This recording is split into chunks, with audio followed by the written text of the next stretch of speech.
오늘 들려지는 하나님의 말씀을 통해서 하나님의 은혜와 사랑이 여러분들과 함께 하시기를 간절히 바랍니다. 네. 다 한 주간 동안 벌써 까먹으신 건 아니시죠? 네. 우리 다시 한번 해보겠습니다. 하나님의 말씀을 통해서 하나님의 은혜와 사랑이 여러분들과 함께 하시기를 간절히 바랍니다.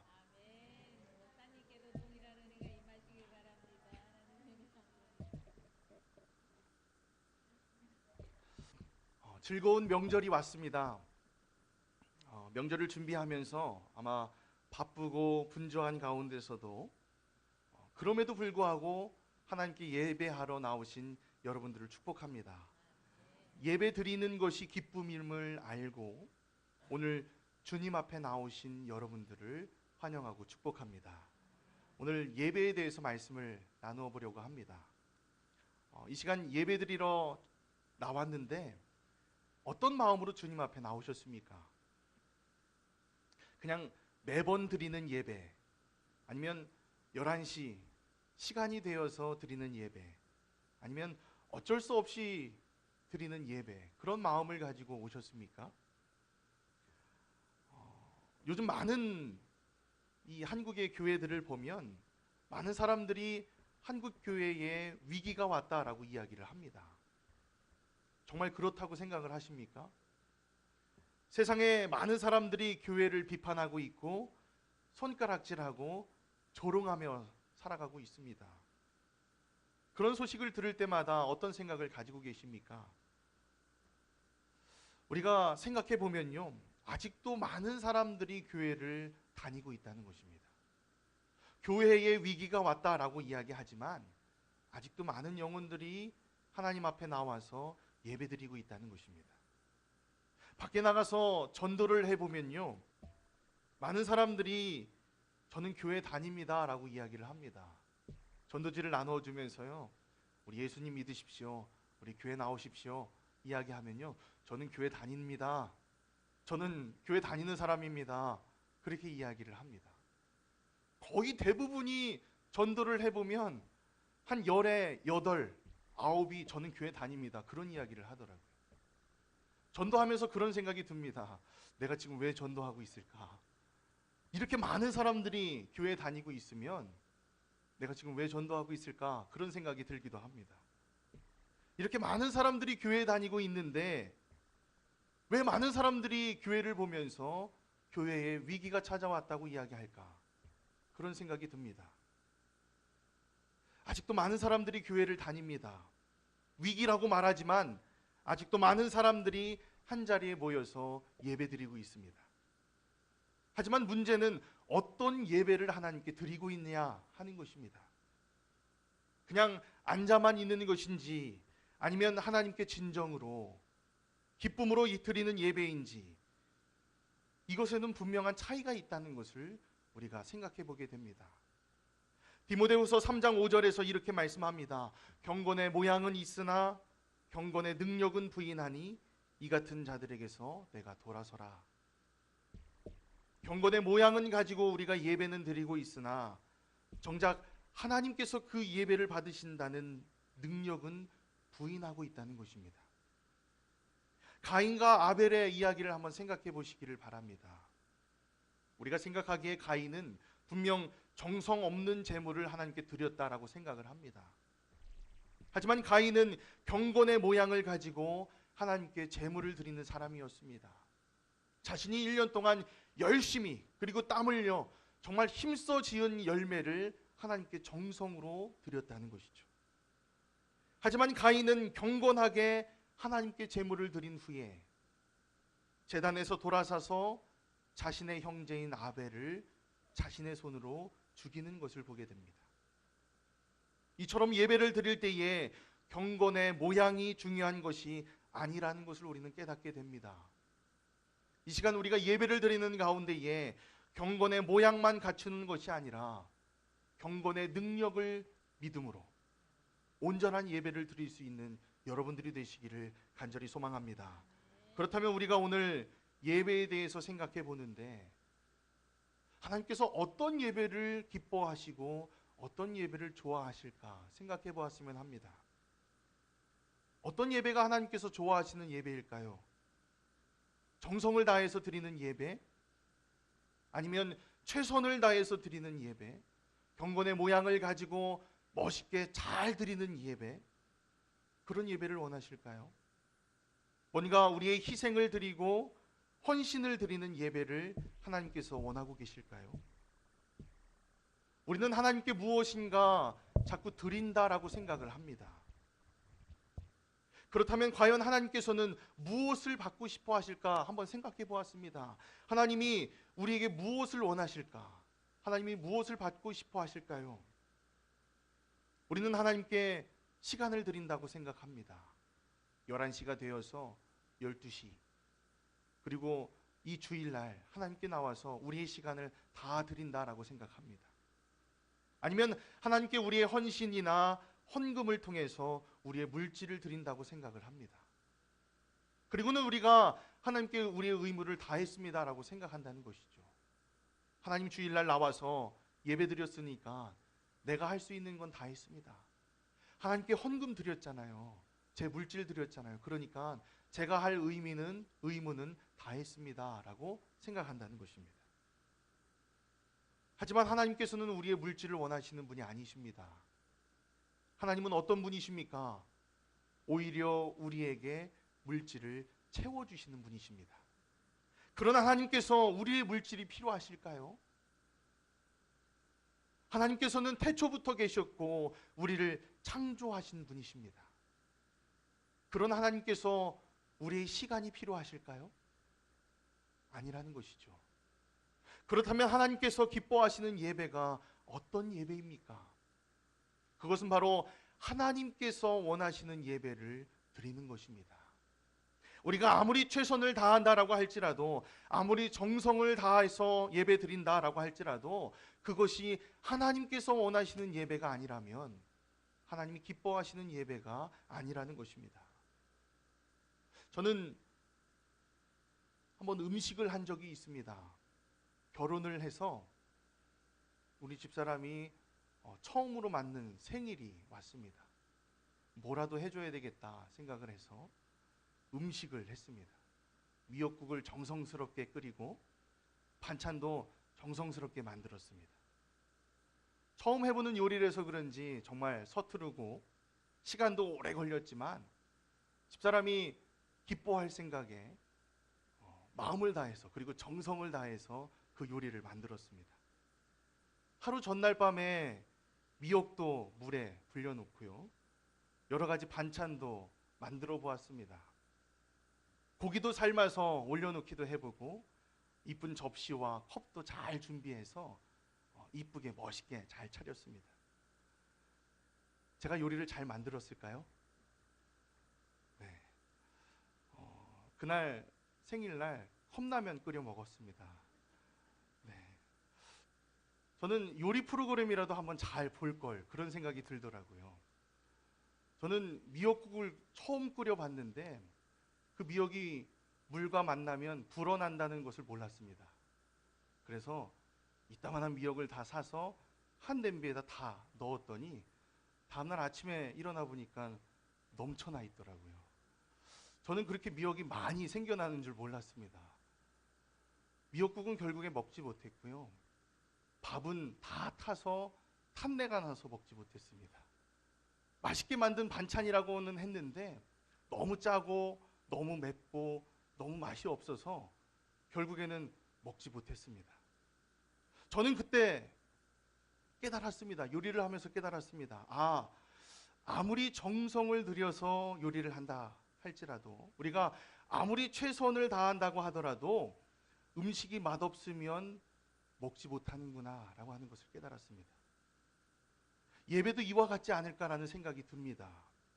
우리가 아무리 정성을 다한다라고 하더라도, 최선을 다한다라고 하더라도 하나님께서 원하시는 예배가 아니면 그 예배를 하나님께서 기뻐받지 않으신다는 것입니다.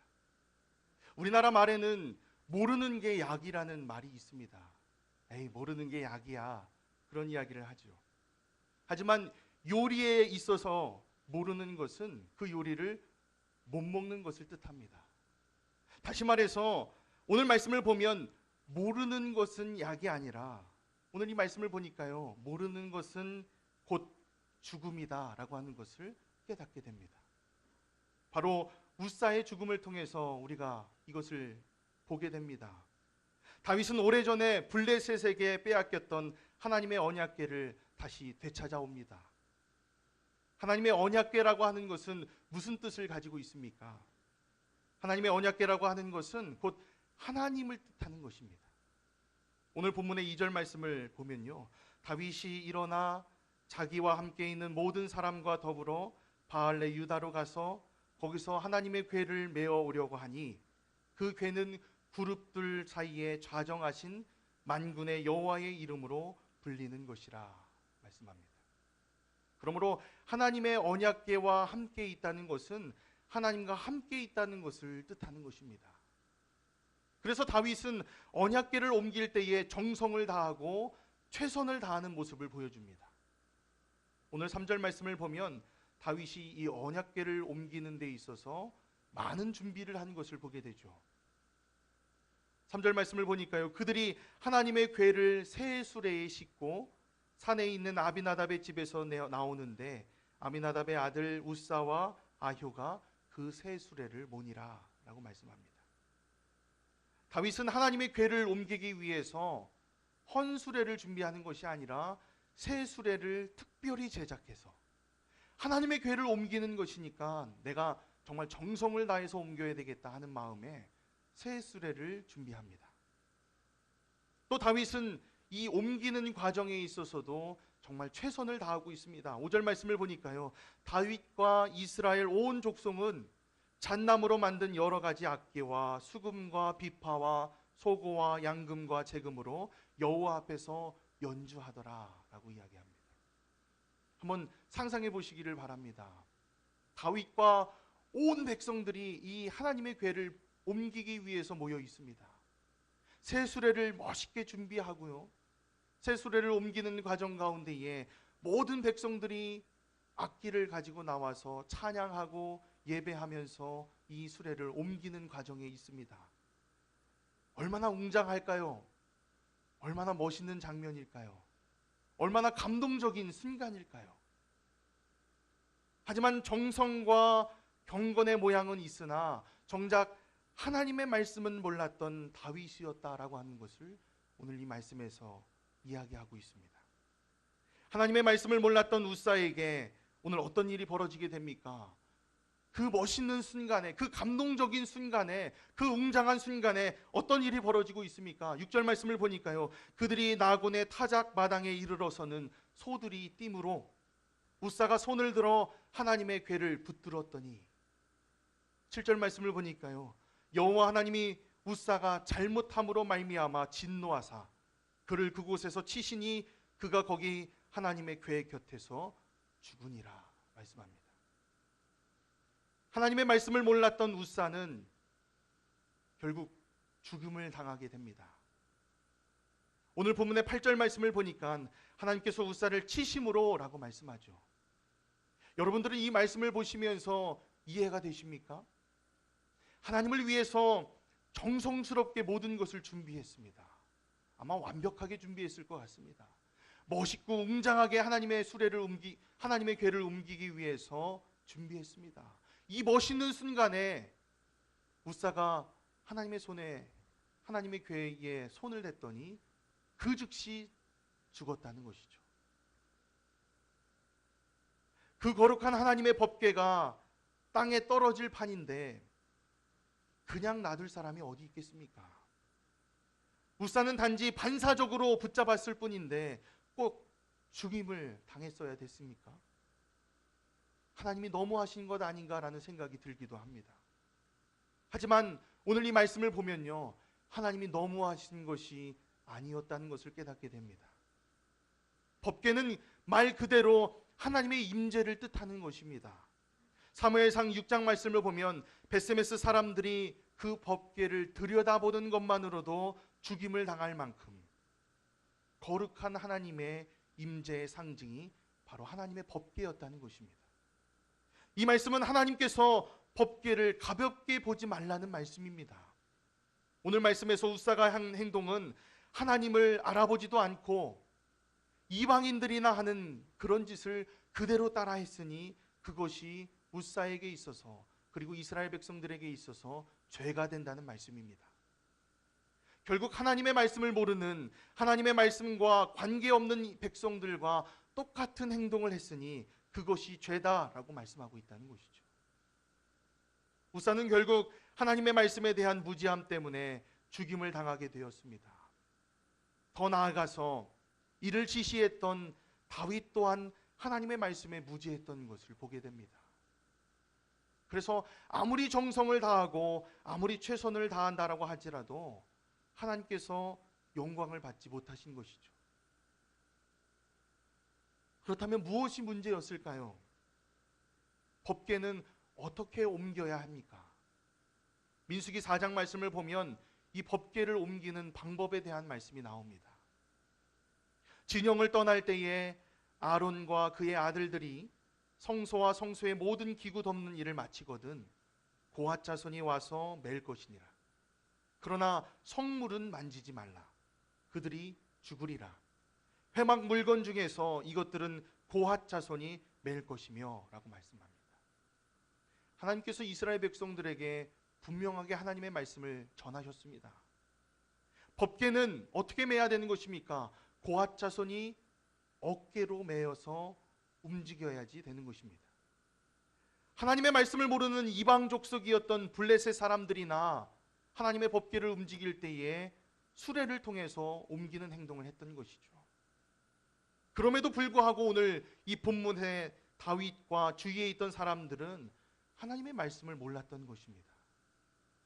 하나님이 무엇을 원하시는지, 하나님께서 어떤 방법을 통해서 영광 받으시는지에 대한 것은 관심이 없고, 내가 하나님께 영광 돌려드리기 위해서, 내가 정성을 다해서, 내가 잘 꾸며서 그런 마음을 가지고 있었던 것이죠. 그렇다면 이 말씀을 보고 어떤 생각이 드십니까? 그러면 땅에 떨어지려고 하는 법궤를 그냥 붙잡지 말아야 됩니까? 그런 생각이 듭니다. 하나님의 그 거룩하신 법궤가 땅에 떨어지면 분명히 부서지고 망가질 건데 그거 그냥 가만히 내버려 둡니까? 그런 생각이 드지요. 하지만 반대로 생각하면 하나님의 법궤는 사람이 지킬 수 있는 대상이 아닌 것을 깨닫게 됩니다. 웃사가 하나님의 임재를 지켜드릴 수 있다고 생각하십니까? 웃사가 하나님의 법궤를 그나마 손으로 붙들어서 그 법궤가 망가지지 않을 수 있었다라고 하는 그런 생각이 드십니까? 아닙니다. 웃사의 이름의 뜻은 능력이라고 하는 뜻을 가지고 있습니다.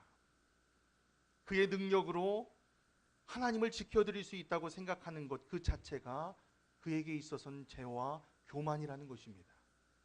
더 나아가서 우리들의 능력으로 예배드리고 우리의 능력으로 하나님을 보호해드리고 우리의 능력으로 이 시간 이 자리에 앉아있는 것만으로도 하나님이 기쁨이 든다는 것, 그 마음이 바로 오늘 웃사가 행동한 교만한 마음이 될지 모른다는 것입니다. 오늘 말씀을 보면 하나님이 웃사가 이런 잘못함으로 말미암아 진노하셔서 그 웃사를 치셨다라고 말씀합니다. 오늘 말씀을 보니까요, 여호와께서 웃사를 치심으로 라고 말씀하죠.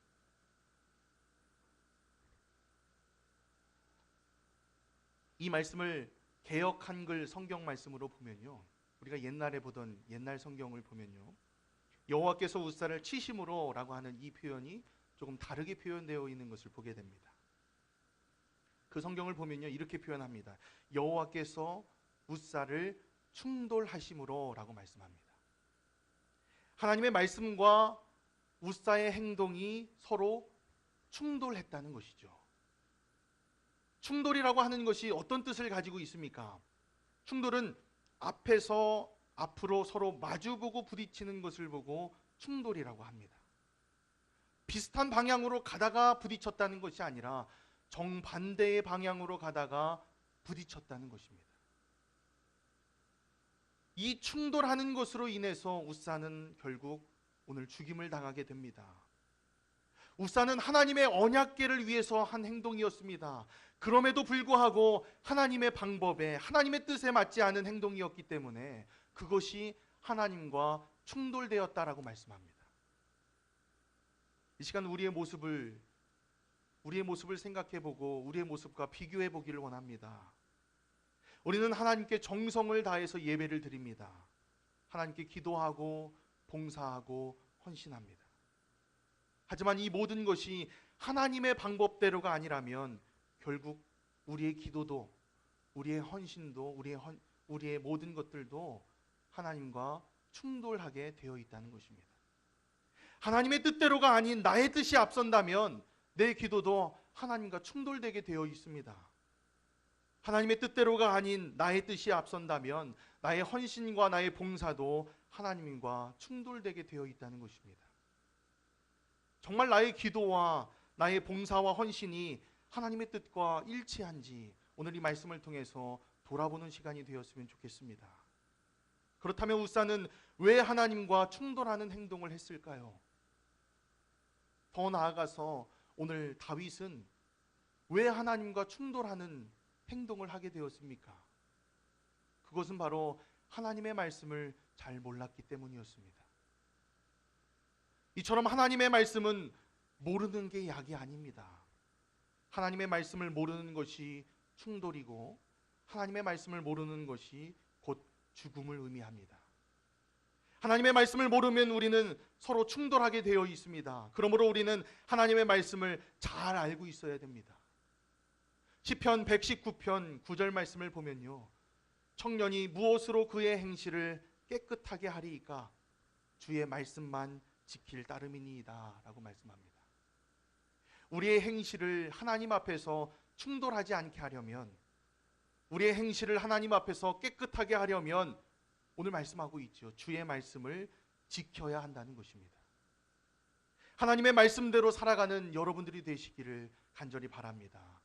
내 뜻과 내 생각을 앞세워서 하나님의 뜻과 충돌하는 삶이 아니라 하나님의 말씀대로 하나님의 말씀에 순종하며 살아가시는 여러분들의 삶이 되시기를 간절히 바랍니다.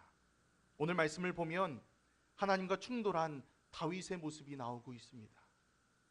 그리고 다윗은 이 사건을 통해서 분을 내고 있습니다. 8절 말씀을 보니까요, 여호와께서 우사를 치심으로 다윗이 분하여 라고 말씀합니다. 다윗이 이 사건을 통해서 마음속에 분이 일어났다는 것이죠. 분을 냈다는 것입니다. 다윗이 화가 났다는 것입니다. 하지만 이것은 하나님에 대한 분냄이 아니었습니다. 하나님을 원망하고 하나님께 불평하는 그런 화냄이 아니었습니다.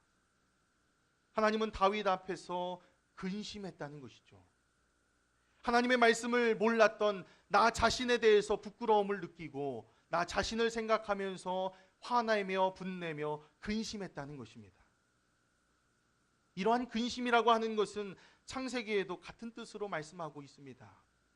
창세기 45장 5절 말씀을 보면 다윗의 근심과 같은 뜻의 같은 근심의 의미가 나오고 있습니다. 5절 말씀을 보면 이렇게 말씀합니다. 다윗이 당신들이 나를 이곳에 팔았다고 해서 근심하지 마소서, 한탄하지 마소서. 하나님이 생명을 구원하시려고 나를 당신들보다 먼저 보내셨나이다 라고 이야기합니다. 어떤 상황입니까? 요셉의 형들이 요셉을 팔아 넘겼습니다. 그리고 시간이 지나고 나서 애굽의 총리가 된 요셉을 이 형들이 만나게 된 것이죠. 그리고 형들이 이런 요셉을 보면서 근심하고 한탄했습니다. 아, 내가 그러지 말걸. 아, 내가 그러면 안 됐었는데. 내가 그렇게 잘못하고 실수하면 안 됐었는데. 그런 마음이 있었다는 것이죠. 여기에 나오는 형들의 근심과 한탄은 오늘 다윗의 분냄과 같은 의미를 담고 있습니다. 다윗은 하나님의 말씀을 몰랐던 자신에 대해서 근심하고 한탄하는 마음을 가지고 있습니다. 걱정하고 두려운 마음을 가지고 있다는 것이죠. 9절 말씀을 보면 다윗이 두려워했다라고 표현하고 있습니다. 다윗이 그날에 여호와를 두려워하여라고 말씀하고 있죠. 다윗이 어떤 마음을 가지고 있습니까? 이 사건을 통해서 내가 하나님의 말씀을 몰랐구나. 내가 하나님의 방법을 몰랐구나. 그러지 말걸. 한탄하고 분내며 자기 자신에 대해서 근심했다는 것입니다. 하나님을 두려워했다는 것이죠. 결국 다윗은 말씀을 잘 몰랐던 자기 자신에 대해서 분내고 근심하고 있습니다. 결국 말씀을 잘 모르는 자신 때문에 웃사가 죽게 되었고, 말씀을 모르는 자신 때문에 하나님과 충돌하는 사건이 벌어지게 된 것입니다. 우리는 어떤 시대를 살아가고 있습니까? 예배 시간이 되면 많은 사람들이 모여서 최선을 다해서 예배를 드립니다. 정성을 다해서 예배를 드립니다. 하지만 하나님의 말씀이 무엇인지, 하나님의 뜻이 무엇인지, 하나님이 나에게 무엇을 원하고 싶는지에 대해서는 전혀 관심이 없다는 것입니다. 이런 예배와 이런 마음은 모두 하나님과 충돌하게 되어 있습니다. 하나님에 대한 지식은 많이 알고 있지만 정작 하나님의 말씀은 가까이 하지 않는 우리 모습은 하나님과 결국 충돌하게 되어 있다는 것입니다. 경건의 모양은 가지고 있으나, 경건의 모양을 가지고 예배를 드리고는 있으나 정작 경건의 능력은 믿지 못하는 모습으로 살아가고 있는 우리의 모습이 하나님과 충돌하게 되어 있다는 것입니다. 오늘 이 시간 우리의 모습을 돌아보았으면 합니다. 우리의 예배를 돌아보았으면 합니다. 나의 예배를 돌아보면서 근심하신 적이 있으십니까? 하나님의 말씀을 잘 모르며 살고 있는 내 삶을 돌아보면서 한탄하신 적이 있으십니까? 하나님의 말씀과 전혀 상관없는 삶을 살고 있는 이 시대를 바라보면서 분내며 성내신 적이 있으십니까? 정말 잃어버린 한 영혼을 위해서 분내며 한탄하며 그 영혼을 위해서 근심하며 기도해 보신 적이 있으십니까? 이 시대를 살면서 다윗과 같이 말씀을 모르는 것에 대한 분냄이 우리 가운데 있기를 간절히 바랍니다. 하나님의 말씀을 모르는 나의 삶에 분노하시기를 바랍니다. 하나님과 충돌하는 예배를 드린다면 근심하시기를 바랍니다. 나의 삶이 하나님의 말씀을 몰라서 하나님과 계속해서 충돌하고 있다면 두려운 마음을 가지시기를 바랍니다. 세상 사람들이 교회를 향해서 욕하고 손가락질하고 있습니다. 우리가 예배하는 하나님이, 우리가 예배하고 있는 그 전능하신 하나님이 손가락질 당하고 계십니다. 그저 내 일이 아니라고 팔짱 끼고 앉아서 구경하고 계시겠습니까? 다른 사람의 탓으로 돌리시겠습니까? 그저 시대가 그런가 보다 그런 생각을 가지고 계시겠습니까? 하나님의 말씀을 듣기 싫어하는 사람들에 대한 근심이 우리 가운데 있어야 될 줄로 믿습니다. 하나님의 말씀을 모르는 이 시대에 대한 한탄과 두려운 마음이 우리 가운데 있어야 될 줄로 믿습니다. 말씀을 마무리합니다. 우리가 한 주간 살아가면서 말씀대로 살려고 노력하는 한 주간이 되기를 간절히 바랍니다. 내 마음이 혹시라도 하나님의 마음과 충돌되는 것이 있다면 그냥 넘기지 마시고, 절대로 그냥 넘기지 마시고 금신하는 마음을 가지고 다시 하나님 앞에 순종하고 엎드릴 수 있는 우리의 모습이 되기를 간절히 소망합니다. 말씀을 모르는 시대를 향해서 근심하고 기도하고 분내서 기도하는 우리의 삶이 되기를 간절히 바랍니다.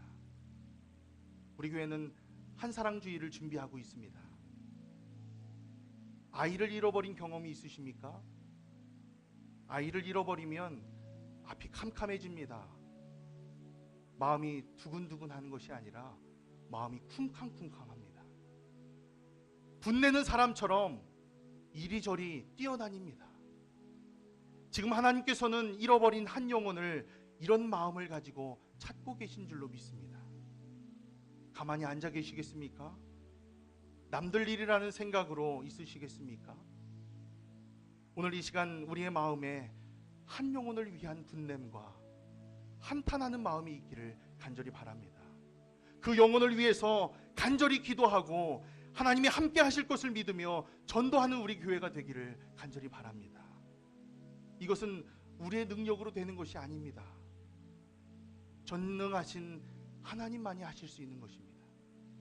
우리가 전능하신 하나님께 우리의 모든 것을 맡기고 그분의 말씀을 알고 그분의 뜻대로 살아갈 때에 우리 가운데 능치 못할 일이 있을 줄로 믿습니다.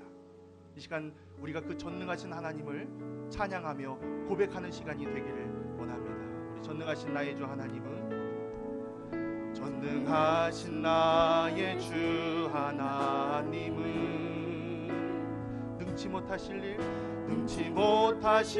일 전혀 없네.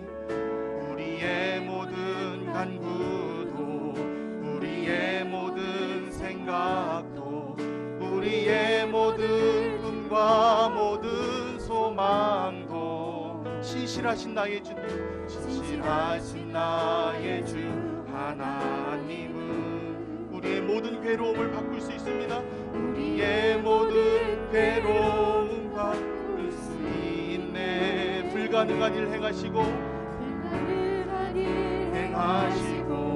죽은 자를 일으키시니 그를 이길 자 아무도 없네.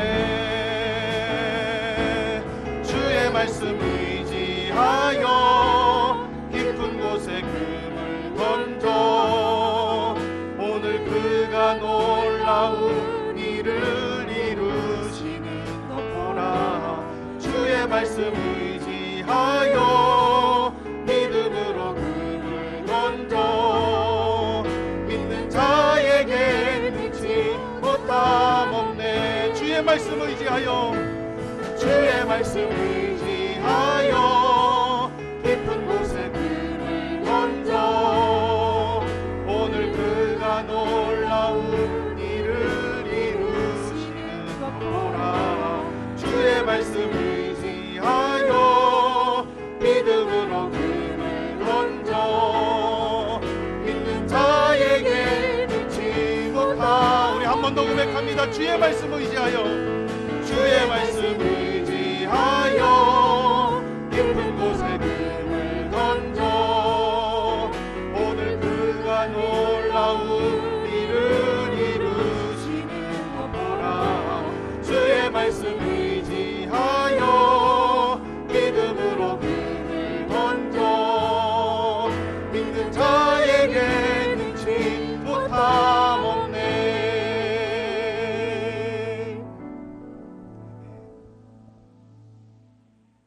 교회 소식 전해드립니다.